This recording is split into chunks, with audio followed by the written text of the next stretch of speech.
Secretary of State Mike Pompeo saying U.S. airstrikes targeting Iranian-backed militia were a defensive action intended to protect American interests in the Middle East and stop Iran's aggression. The Pentagon also suggesting more defensive actions will happen if Hezbollah did not end its rocket barrages on Iraqi positions.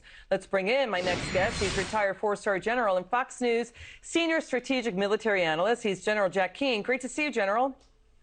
Yeah, good to see you, Liz. What more defensive actions is the Pentagon potentially talking about here?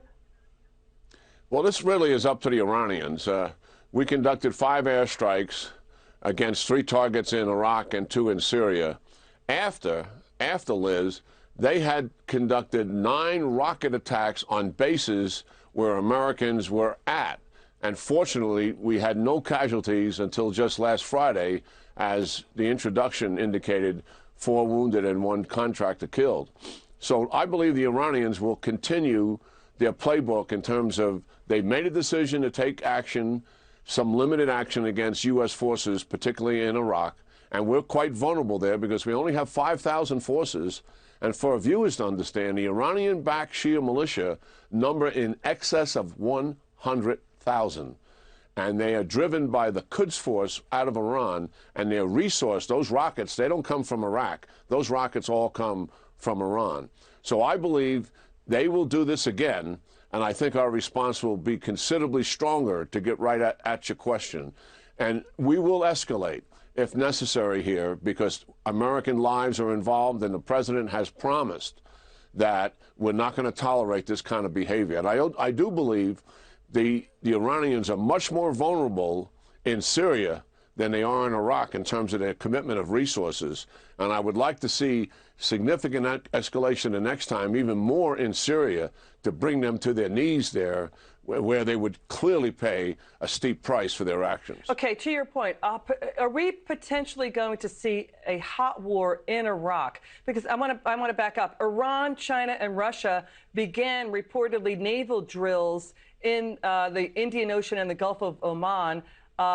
You know, we're also seeing possibly joint maritime exercises between these countries. We know that Japan is sending a destroyer to guard its ships in the Middle East. Are you talking about a potential hot war in Iraq now? Well, there's always a potential escalation for a war in the Middle East between the United States and our allies and Iran. I mean, that potential has always been there. That is not in Iranian self-interest, because that would lead to the destruction of the regime.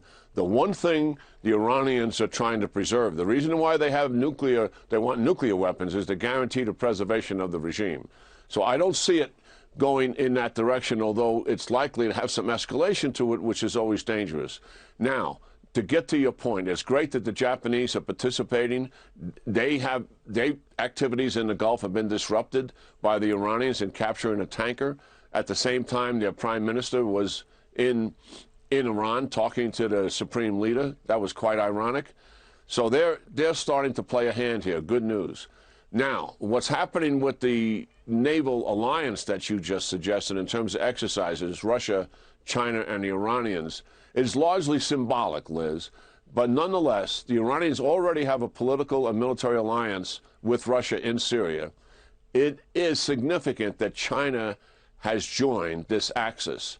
How extensive their actions will be remains to be seen. But clearly, the Trump administration has got their eyes on this. All that said, if there was to be a conflict, those 3 nations together are no match the United States and our collective allies in NATO, as well as our allies in the Pacific and Southeast Asia. So we got to keep that in mind. But nonetheless, this is a step in the wrong direction as far as U.S. interests are concerned. Yeah, so in other words, to button it, you know, if tensions escalate, you could possibly see Russia and China standing down as the U.S. and its allies stand up. Would that likely happen, sir? Final word. Yes. Yeah, China doesn't want to go to war with the United States over this issue. You know, Liz, and so does your audience, China is over 60% dependent on the Middle East oil flow. Any conflict there is going to disrupt that oil flow, which could actually bring on a world recession. So the China's play here, I think, is a very limited one because they don't like the fact that the Iranians have disrupted the oil flow. It directly impacts on them. That's important. So we'll see where this goes. There's a lot of symbology here. Yeah, I hear you. And Russia sells a lot of oil into Europe. General, great to see you. Thanks for coming in. Great Good insights talking to you, from the Liz. General. Thank you for your service to our country.